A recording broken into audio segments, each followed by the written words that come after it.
In this video, I'm going to be going over the huge market crash coming in Season 8 in NBA 2K23 Myteam, and when's going to be the best time to sell your cards, when's going to be the best time to buy cards, and just what I can see happening in the future in Season 8. So as you guys most likely know, we got leaked on Twitter, or we got announced on Twitter or on the Season 8 blog post that we are getting an endgame Steph Curry for level 1. And why that matters a ton is that means most likely every single game mode prize is going to be now a free endgame. Since we're getting Curry right for level 1, all you got to do is log into the mode on Friday when Season 8 does come out this Friday in less than 2 days, right? You'll get a free endgame Steph Curry for just hitting level 1, which is just logging into the game, right? Like I said, on Friday in Season 8. So that means most likely all of these different game mode cards, like Havlicek for Clutch M offline, Allen Houston for TTO offline, Unlimited for Artist Gilmore, right? Clutch M online, all these different game modes will most likely be free endgames if they're giving out an endgame for completely free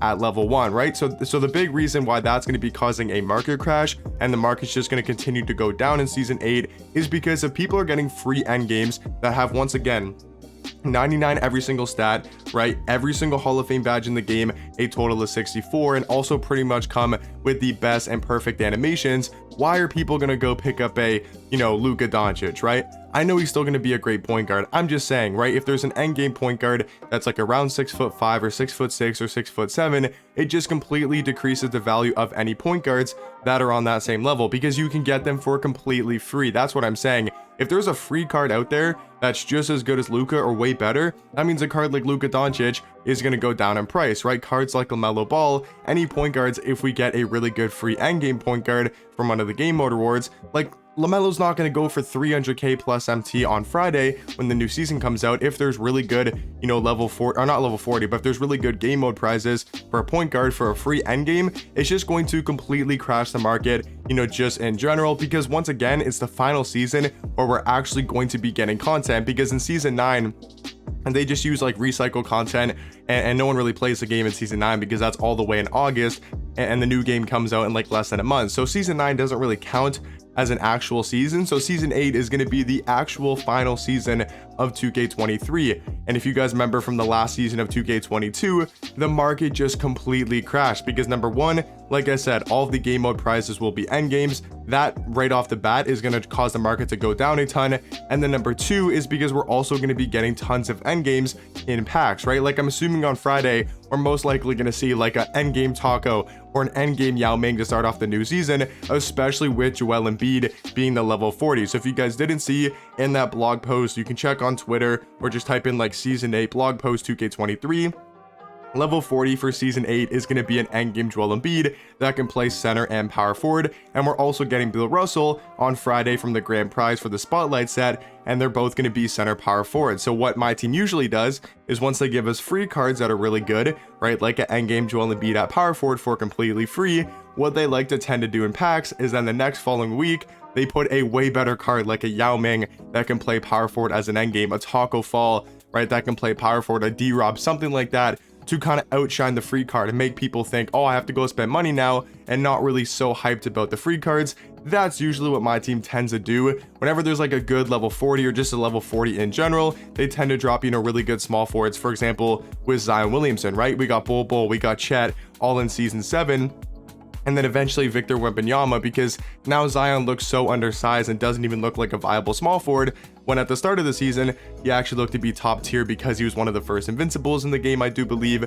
So that's kind of what I'm saying, and that's what I can expect for Season 8, is we're going to start off with like an endgame Taco, an endgame Yao Ming, and some crazy endgame cards. I would assume we're most likely going to get 2 endgames to start off with per pack, so we'll get like, not just one endgame as a headliner. I'm assuming there'll be probably 2 endgames, and then there'll most likely be 4 or 5 invincible cards. And just every single week in the new season, the market's going to continue to go down and down over time. So if you guys wanted to sell some cards right now, the market's actually fairly high, we'll say, right? We got those super packs on Monday, and the market on Wednesday now is actually fairly high, that if you guys wanted to sell some cards, it's really not a terrible time to do so. The market isn't like super high where like you're going to get tons of MT, but if you really want to prepare for that market crash and just stack about as much MT as possible going into the new season, that's what I would probably recommend. I'm not saying you guys have to sell your cards. I'm not saying you guys should sell your cards. I'm just saying I recommend it. It could be a good idea. just because most cards will be losing their value going into season number 8. So also a tip of advice, at least that I've used and I've seen in every single season in 2K23, is here's my tip for the new season dropping. This is what I've always noticed, is once a new season comes out on Friday, that's when the market completely tanks, right? Friday day the market's down a ton, and Saturday the market is also down a ton. But then what happens is on Sunday and Monday, that's when the market slowly goes back up in price. It might not this season, just because it's the last season and all the end games are going to be out, all the top tier cards, so the market might not ever rise back up. Like, this might be the highest we see the market for the rest of the year for invincible cards, because you guys got to remember, once we start getting end game LeBron, end game Jordan, right, end game Larry Bird, end game, I don't know, Magic, Shaq, right, no one's going to really want their invincible card, or their invincibles are going to lose value. Like, if we somehow get end game Shaq this coming Friday, this card's going down to like 200,000 MT or below. So that's all it takes for one card to go down. But then what I'm saying is, sometimes, or usually in previous seasons, what will happen is the market, when a new season comes out, will go down a ton on Friday and Saturday, and that is a great time to buy cards. So just give you guys a heads up, if you want to buy cards, that is going to be a great time to do so. But then also on Sunday and Monday of a new season, usually the market tends to rise back up, and the reason is because people want to buy back their squads, right? And that causes a high demand for those top level cards. And what I mean by that is, if you look at my squad, right, I sold my entire team. If you guys saw my video, I sold my entire team to prepare for the market crash. I got a lot of MT, more than I would if I were to sell now, or if I were to sell like during a market crash in season 8. So what I'm saying is, a lot of people like myself sold their entire teams or sold a lot of their cards, and now when the new season comes out, what are they going to want to do, right? They want to play the new season. They want to grind for the level 40. They want to grind for maybe a good unlimited prize, or maybe grind for a good clutch time prize. And what they're going to do is go ahead and want to buy those top tier cards back and buy a lot of the cards they already had. So that usually, like I said in previous seasons, causes a bit of a market rise on Sunday and Monday. Like I said though, for this season, it may not happen, just because all of the end games are going to be out. It's going to be crazy, like happening with all these free end games. The market's just going to tank. It might never actually recover and rise back up. So that's kind of my piece of advice going into the new season. If you guys want to buy cards, make sure to do it on Friday. That is always the best time to sell, but especially once a new season comes out, that Friday when the new season drops at around 3 p.m. Well, it drops at 11 a.m. Eastern time, but around 3, 4, 5 p.m. Eastern time is always the best time to go ahead and buy cards. So if you want to buy your teams back, because a lot of people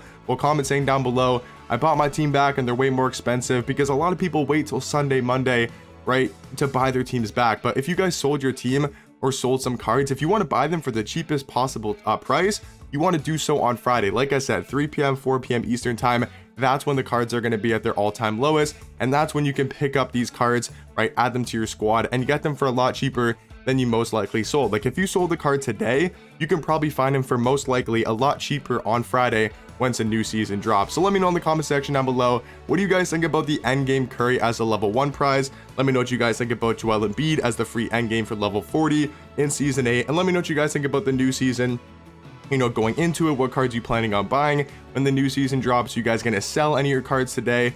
It could be a pretty decent time to do so, probably your last chance to actually sell cards and make a decent amount of MT, because the market's still fairly high. But let me know that type of stuff down below, and I'll catch you guys in the next one.